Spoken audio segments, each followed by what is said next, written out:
Let's carry on with number theory and a quick look at primality.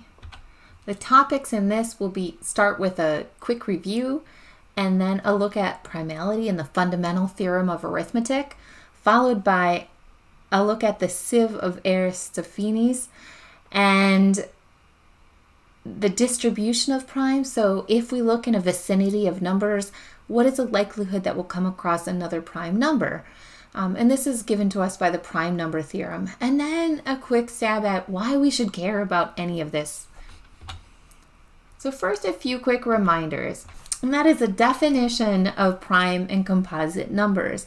If we have numbers greater than or equal to 2, then the number is considered prime if the only integers that divide it are 1 and the number itself, then that number is called prime.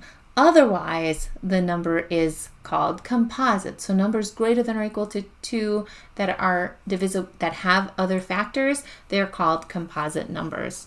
So let's take a look at some results about primes. The first one we've seen before, and that is there are infinitely many primes. The second one we haven't seen before, but this is one that says that if we have a composite number greater than or equal to 2, then it must be divisible by some factor that is less than or equal to the square root of n.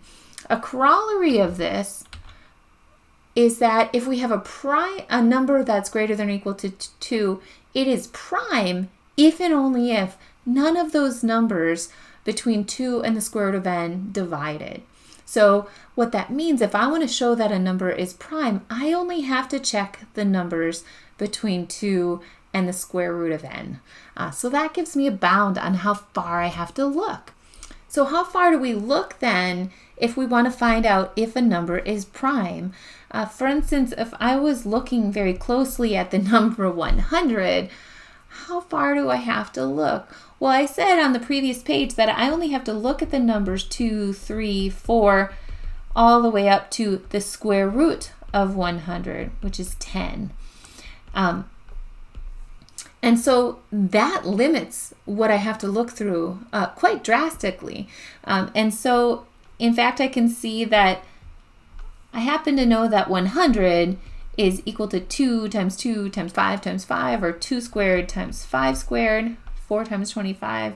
And that's that prime factorization of our number 100. So I know that I can write 100 as 2 times 50, or 4 times 25, 5 times 20, or 10 times 10. And then I can keep going, and I can show that that's 20 times 5, 25 times 4, or 50 times 2, 100 times 1. And what this previous page has told us is that if a number is greater than or equal to 2, it's going to be divisible by some factor that's less than or equal to root n. So if I wanted to check if it were prime, I only had to check the numbers 2 through root n. And the reason for that is this would have stopped me looking right here, but this is okay because these are all duplicates, right? We know that 2 times 50 is the same as 50 times 2. And so I didn't need to look to these. I could have stopped right here at root 100, which was 10. So the upper bound to the number of steps that I ever need to check is the square root of n. And you might ask yourself, well, why do we care how many steps that takes? Well, this primality testing problem, this is a pretty important one when it comes to cryptography.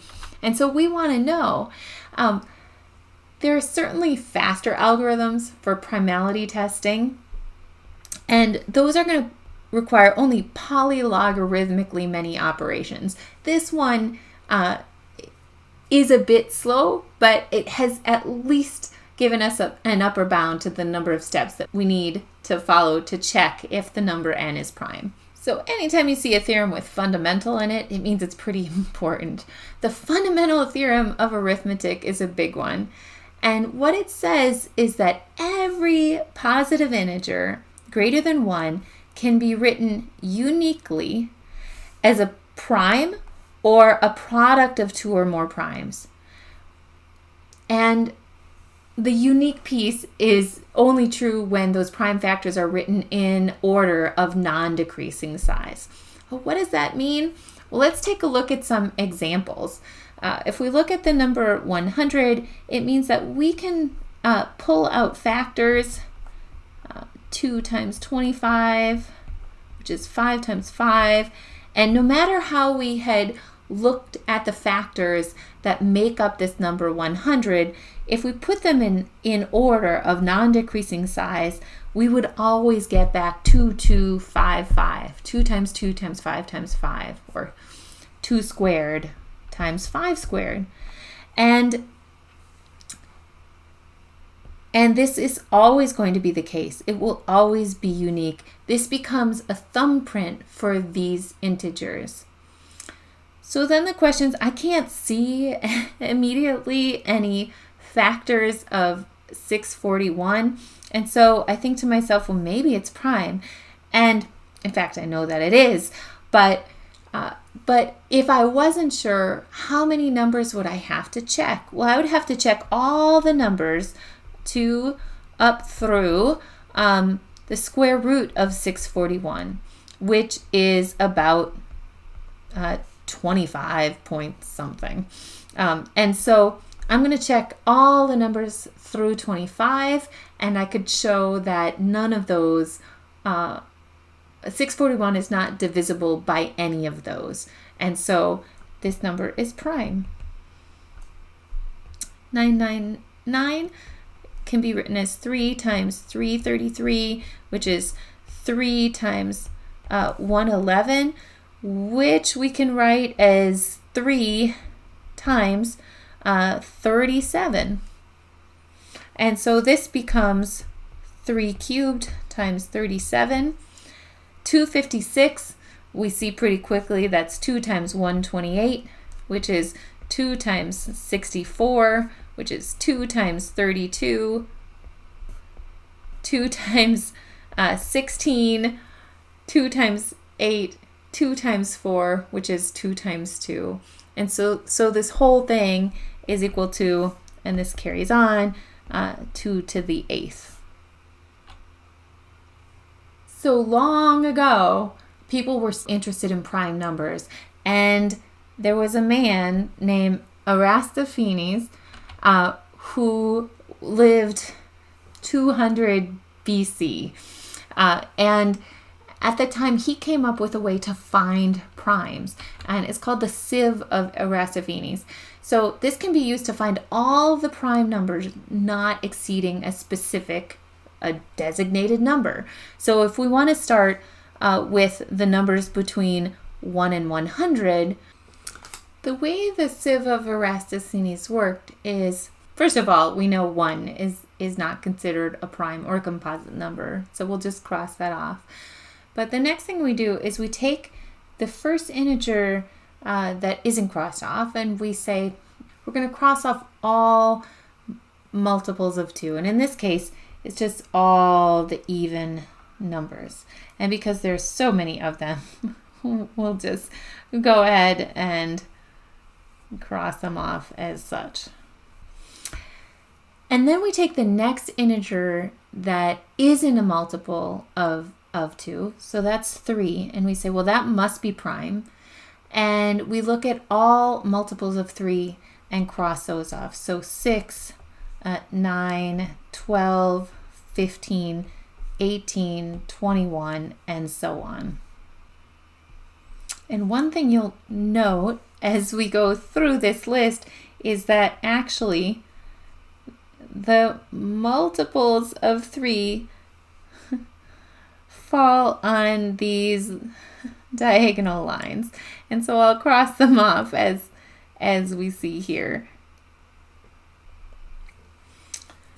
Okay, so the next number that we see that is available and must be prime is the number 5. And after we do that, we're going to take and remove all multiples of 5, which is just anything ending in 0 or 5. Next number that's available to us is the number 7. And it, again, we'll have to go through and find all the numbers that are multiples of 7. So we'll start off with 7, then 14, then 21, 28, 35, 42, 49, 56, 63, 70, 77, 84, 91, and 98. After that, what we see is that anything left over is prime. And we don't have to check any further. And that's because what we did was we deleted all the integers greater than 2 that were divisible by 2, all those greater than 3 that were divisible by 3, all those greater than 5 divisible by 5, all of those greater than 7 divisible by 7. And the question is, how far do we have to go to find all the primes? Well, if a number is a composite number greater than or equal to 2, then we know that to find all of its factors, we only have to go up to root n. So even for the number 100, the highest we have to go is up to root 100, but that's equal to 10. We know, thanks to the fundamental theorem of arithmetic, that all of these integers can be written out as prime factors, so they must have a prime factor unless they're prime. And so the furthest we have to go is up to 10, but these are all of the prime numbers, 2, 3, 5, and 7, that are less than or equal to 10. And so what that means is we don't have to go any further. That means all the remaining integers are not divisible by any of those previous integers, 2, 3, 5, 7, then they are the primes. And so we get a big list of primes. In fact, we've got 4 one-digit primes and 21 two-digit primes. And so if we were to circle the rest, we get all of those numbers that we might expect, all of the primes. So you might wonder, how many primes are out there? Because on this previous slide, there are a lot of primes. We have 4 one-digit primes and 21 two-digit primes. That's 25 primes. A quarter of the numbers less than 100 are prime, which might make it feel that there are a large number of prime numbers in any group of numbers that we might select. And mathematicians and computer science have been very interested in this distribution of prime numbers, how scattered they are within the rest of the composite numbers. And so we have a function to describe that. Let primes of n be the number of prime numbers less than or equal to n. And what that means is we can define that we'll let primes of 1 equal 0. And then for everything greater than or equal to 2, primes of n will be defined recursively. What that means is we're going to set primes of 1 to 0, and every time we have a prime, we're going to increase primes of n by 1 because the count of primes that are 2 or less has increased by 1. Primes of 3 is prime, and so this increases again. 4 is composite, and so this stays the same. 5 is prime, and so we'll let this go up. Stays the same because 6 is composite. 7 is prime, so we'll increase. 8 is composite, it stays the same. 9 is composite, it will stay the same. 10 is composite, it will stay the same. And 11, it will go up. So this is just a function that looks at how many primes there are at that number or below. This has been looked at a lot, and this comes from the prime number theorem. This is from the 1800s, and the prime number theorem says that as n gets large, the ratio between this count of the number of primes and n over natural log of n approaches 1. What this means is the number of primes at or less than the number n is about equal to n over the natural log of n. So if we were to plot primes of n against n, we know that at the number 10, there are only 4 single-digit prime numbers, but there are 25 primes in the numbers 1 to 100. And so if we were to look at the plot of n over log n, we'll see that that's about the right place to look when we are looking for the number of primes that we'll find at or less than the number n. So near n, what this means is approximately 1 over natural log n of the numbers are prime. And we can take a look at what that means. If we want to estimate the number of one-digit prime numbers using this approximation, we can check if that's close.